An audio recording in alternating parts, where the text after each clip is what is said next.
Voilà, tout ça, la mingi ba gélule, il y a vitamine E, et ça a différentes couleurs. Tout ça, il y a depuis beaucoup d'années pour nous résoudre les problèmes cutanés. Il y a peau nabiso, il y a visage comme il y a nzoto. Et ça a des ingrédients et bello basa là. Mais, les solo et zakaka, il y a rôle na couleur où il y a différentes gélules où tout ça, il y a vitamine E. Alors, et c'est le mot bando bandakala, et c'est vraiment très important pour na type pour na biso. Voilà.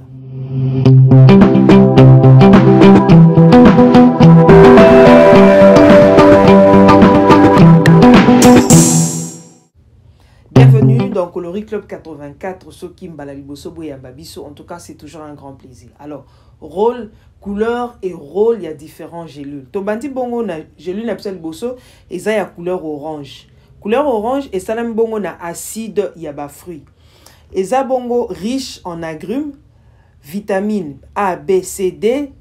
Et ça ingrédient moko actif pour prévenir vieillissement cutané, vieillissement ya cola ya peau, prévenir baride prématurée et ça là que pour nabiso et rendre pour nabiso lisse et puis tendre.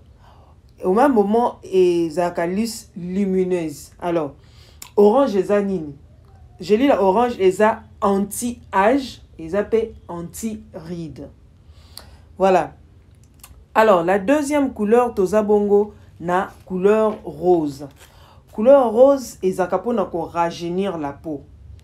Et ça na facteur hydratant, et ça na vitamine E, et ça na lécithine.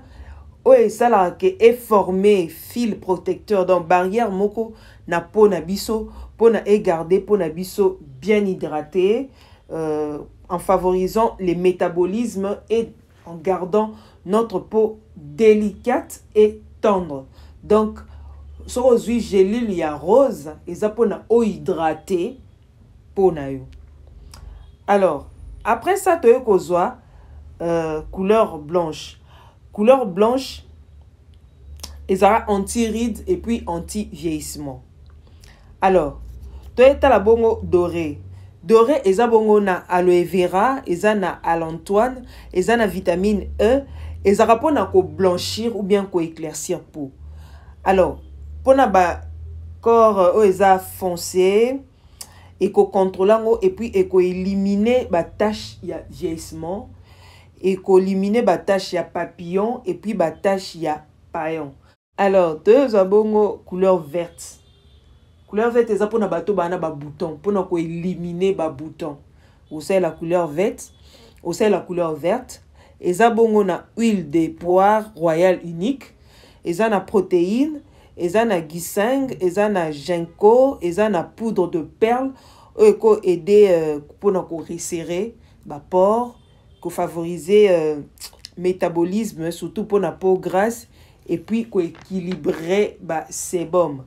En tout cas, et face à la tâche, ce que ça est là, gélule oyo, il y a couleur verte.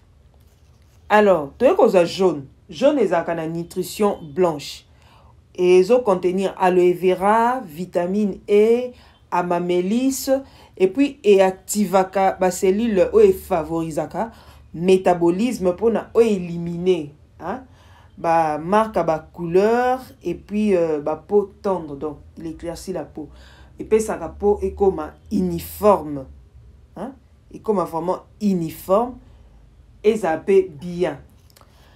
Alors ouais qu'on couleur cramoisi ou bien rouge foncé et ça ramingi pour na ba soins oculaires hein, spéciaux, c'est-à-dire soin ou ya misu ezo contenir bongo misu ya teke misu ani tout autour na biso ba cerne denticia ezo contenir bongo vitamine A, vitamine E, huile ya tournesol et puis éliminande na loba ki ba cerne ba pâte d'oie et puis elongolaka accumulation ya graisse na misu.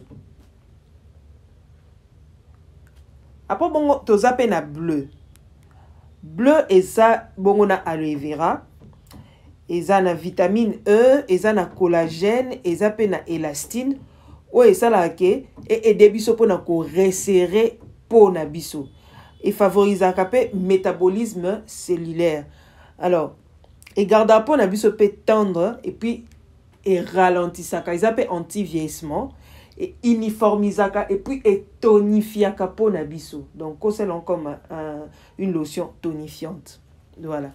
J'espère que vous retenez les sons. Tous abonnés ba gelule les anti-cerne, anti-acné, anti-rides, anti-vieillissement, éclaircissant, blanchissant. Donc ils en a kati ba bocal, mususu les 90 pièces na kati, mususu les 60 pièces. Mais nyonso eza ba essence. Il y a gelé la vitamine E. Donc nyonso ezo jouer rôle moko.